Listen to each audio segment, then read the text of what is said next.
I honestly hate trying to introduce a video. Like, hey guys, welcome back to my channel. If you haven't subscribed, subscribe and thumbs up and you know the shebang. This is a video that I've wanted to record for a while, but I wasn't sure how to approach it. I don't want to make it too long because it's boring people. But then again, it is exam season now, so you know, something to procrastinate to. Basically, going to talk about my fitness journey and my transition from sort of cardio-based fitness to weight training, and I guess to emphasise actually how passionate I actually am about this. I don't know if people take me seriously or not. I feel like people just kind of switch off when I start talking about the gym, but for me, it is much more than aesthetic. There's the title. I've got some script because I didn't want to like completely go on a tangent, but I'm going to try and keep this as unrelated to my eating disorder as possible. However, there will be some overlap because of just the way everything is intertwined anyway. I guess this video is for anyone that's interested in how I suddenly got into like weight training and like how I taught myself things, because I've not paid for anyone to teach me. I've never had a personal trainer. I just do it all myself, and I literally didn't have a clue about anything before I started. I mean, I'd only stepped into a gym first year of university and I didn't even know how to use a treadmill, and that was when I was still doing cardio. So I mean, I've literally had to start from scratch because I've had no background in this whatsoever. So yeah, keep watching if you're interested. For me, lifting weights in the gym has completely lifted me out of my eating disorder. When I was physically recovered, I then was obviously allowed to exercise, and straight away I jumped onto the cardio bandwagon of running, and I would just run. I used to go on like 10-minute runs, which I don't really know what I thought I was going to achieve from that, but I thought, oh, if I go for a 10-minute run, then if I've just eaten, like, not going to go on my body. It was really messed up, and I had a really bad mindset, and I didn't go on these runs for enjoyment. I didn't go on these runs for anything other than the fact that I felt guilty that I'd eaten some food. That's why I like eating disorders are way more than just how you look, because it's all mentally fucked up in your head. I sort of did this for like a year. I would just run around like my local area. So then I started uni, and my dad said he'd prefer me going to a gym than running around the streets of Bristol.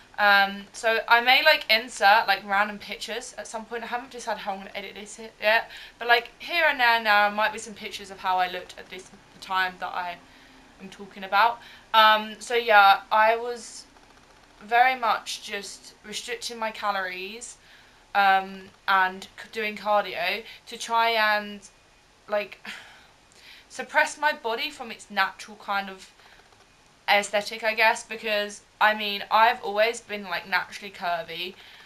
When like I hit puberty, I'm not like making up as an excuse because I was chubby. I was chubby, but I also have more of a curvy physique, and that's just how I guess my body is meant to be. When I restored my weight, I was still obsessed with being thin, so I was trying to suppress my body into a physique that it wasn't naturally meant to be at, but still keep my BMI healthy.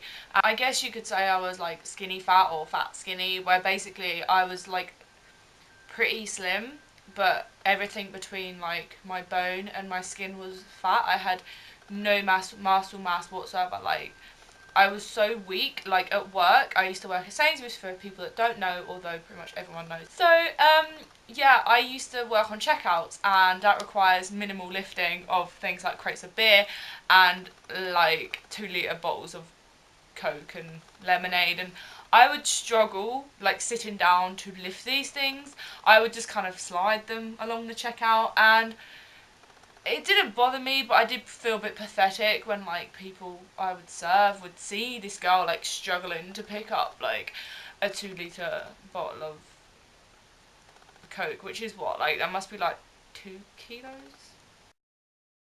But you know, very, very minimal weight. I wasn't healthy really at all. Even though I went for runs and I may have looked good from a distance, it doesn't necessarily mean like I was healthy. And I know I wasn't healthy, especially I wasn't healthy mentally. My relationship with exercise and food. Throughout like first year, I would go to the gym and I would get there and I'd be tired and I wouldn't want to do cardio, and I would force myself to run 5 kilometres every time I went on the treadmill, and then I'd pretty much leave. Every now and then I'd do a bit of exercise, biking, and sometimes I'll do cross trainer, and just honestly all of it I just hated it really. I do enjoy running if I'm outside and I want to go. It's the same with cycling. I don't hate all cardio. I'm not like anti-cardio. Cardio is really good for your like cardiovascular health. Basically, it's really good to do cardio for that reason. So I love cycling as well, but I just hated doing it in the gym because it's just not the same. Whereas you give me a bike and I will cycle for hours and I love it. I did this for a year, and because I had a really crappy first year as well, I did suppress my calories quite a lot for control, and I guess my eating disorder was slipping back in. I did never properly relapse, but you know, my mental state towards food and my body and exercise was just really bad. So I finished first year, I got out of Bristol as soon as I could, literally really quick. I don't really know when this transition happened, but I found a lot of fitness accounts on Instagram, genuinely good ones, not the Fitspo things that make you feel like shit about your body, but like proper real people who were into fitness, but they did it realistically and sustainably. And so I was seeing these girls with these amazing physiques, and they all lifted weights, and I was like, you know what, I've literally got nothing to lose. So over the summer I still ran quite a lot, but I was really excited to join a different gym. I did join the uni gym mainly because I would not have gone into the weight room of a uni gym. I mean, I was petrified in going to a weight room with zero experience anyway. I joined a pure gym because it was the cheapest and it's really close to where I live. And I like got all my protein powder and stuff, and I was ready. And I was serious about it. Like, I set myself this goal and I was actually really excited. The only help I've ever had throughout all of this was my gym induction, where I picked a specific induction for muscle gain, and it was just me and this guy because I was the only one that put onto it, which was really nice. So I had like a tiny little PT session, I guess. He just showed me like loads of different exercises and squat form, and I remember trying to squat the bar and I barely could, and I was like, this is horrible, won't be doing squats again. I was just looking back now from my induction, I remember the next day I literally physically couldn't walk for 2 days, and I'd barely done anything. So that is just to show how bad like a shape I was actually in. At first, like, because obviously I had no experience, I just sort of went to the gym, and whatever equipment was free I would use. I had no sort of plans in my head about what I wanted to do there. And then when I also started lifting was when I started experimenting more with veganism as well,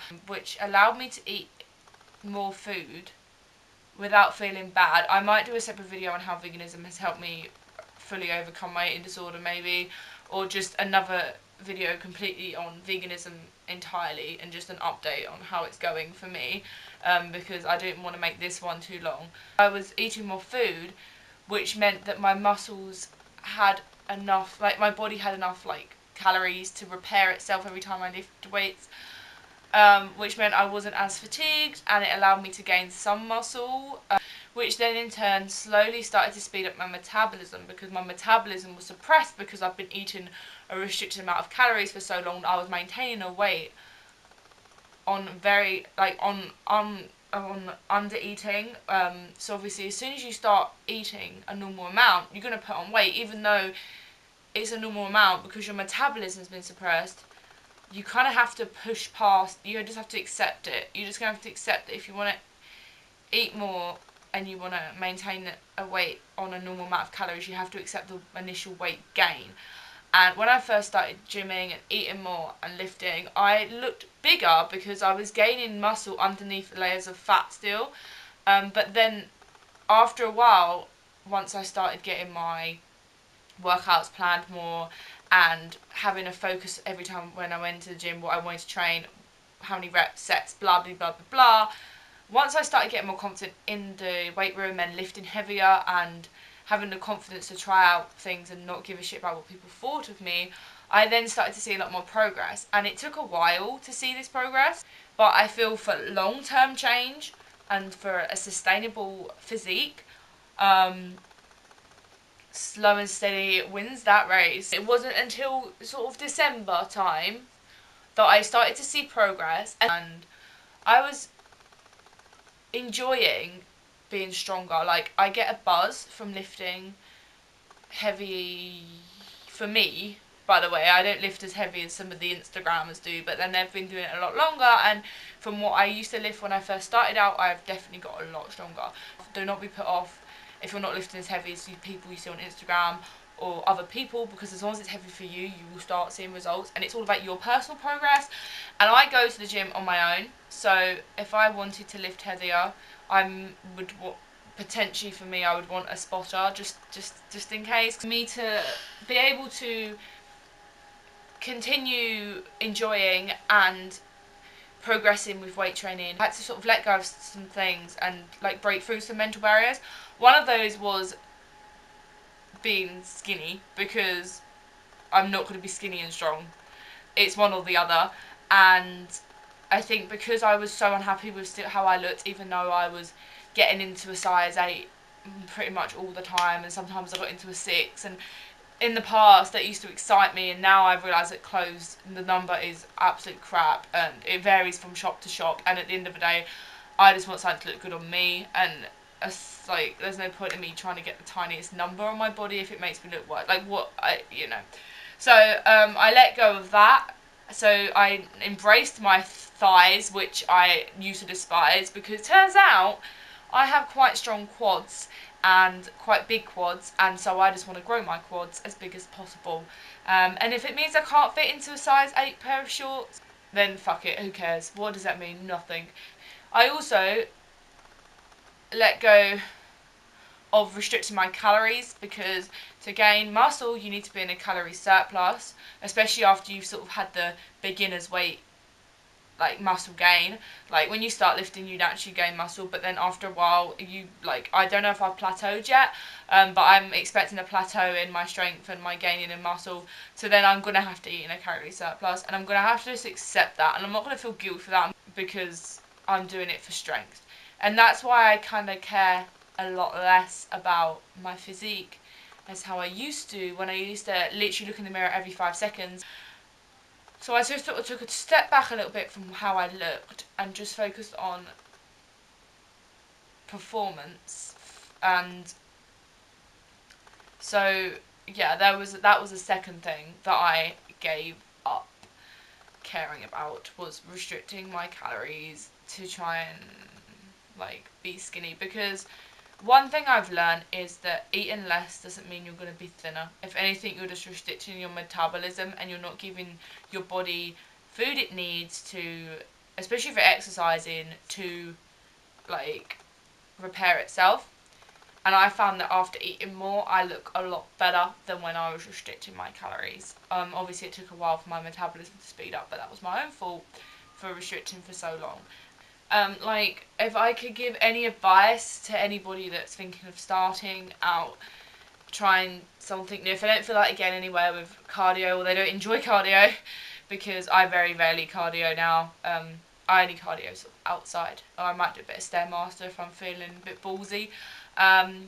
Is, don't be scared of the weight room, because people don't really care what you're doing in there. The only stares I get are from young boys, and I'm going to take that as a compliment. Everyone has to start somewhere. This is why I'm trying to stress so much, my journey, because I've not had, any kind of help with any of it. I've just sort of done it. So it's definitely achievable, and it's sort of, if you're really passionate about something, then you will continue to do it. I did not think I would fall in love with weight training as much as I have. Oh, the sun's come out. I now look even whiter. So I'm not obsessed. I do it because I bloody love it. There's something about it. I get a high from it, and it makes me so happy. It helps me manage my other mental health problems, and it's given me a hobby as well. It gets me out of my room. Do exercise you enjoy it. Don't do anything because you don't want to. Don't do it if you don't want to do it. So many people have unrealistic goals as well, and there's so many pictures on social media, and if you're interested in like toning up, losing weight, or going to the gym to improve your physique, don't have like your final picture in mind of this really lean woman who may have it, like this picture might have been taken from a bikini competition or something. That's not realistic, that's not sustainable, and that's really not achievable. You just have to take it slow. Yeah. Try not to focus too much on numbers, as in numbers on the scale, because I weigh a lot more now than I have for the last 4 or 5 years, and I look a lot better than I did a few years back, even though I weigh more, because muscle weighs more than fat. So yeah, the number on the scale might be going down, but you might just be losing muscle. You may still have the exact same body fat percentage. If your weight goes up, it doesn't mean that you've put on loads of fat, it might just mean you're gaining lean muscle, which will then burn off extra fat, and it will speed up your metabolism. And the number on the scale can be a guideline, but don't take it too seriously. Same with BMI. BMI goes on the number on the scale. You could have loads of muscle and be classed as overweight. Yeah, I kind of made this video so I can look back in like a year or something and see how much my fitness journey has progressed, because I'm obviously going to keep this up. I don't do it for a specific.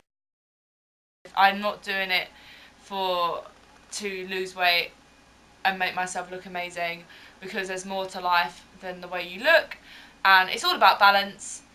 I've not missed out. I don't miss out on social life. I don't stop going out for fitness. I don't, I still eat food, a lot of food. I still have takeaways. I still eat dessert. I still drink a lot. It's all about balance. Do things you enjoy, and just try and stay healthy. It's not too difficult. But there's not like a magic fix, because if there was, everyone would be doing it. For long-term sustainable results, you just have to be consistent, and that's why it's so important to do what you enjoy, because it becomes a lot harder then if you're not enjoying it to keep it up. I hope you enjoyed this video and found it interesting. I tried to script this video so many times, and it just doesn't. No, it just. I feel like I'm a lot more natural when I don't script, so that's why I ramble. But you can always skip through boring bits. So anyway, I will see you guys very soon. Bye bye.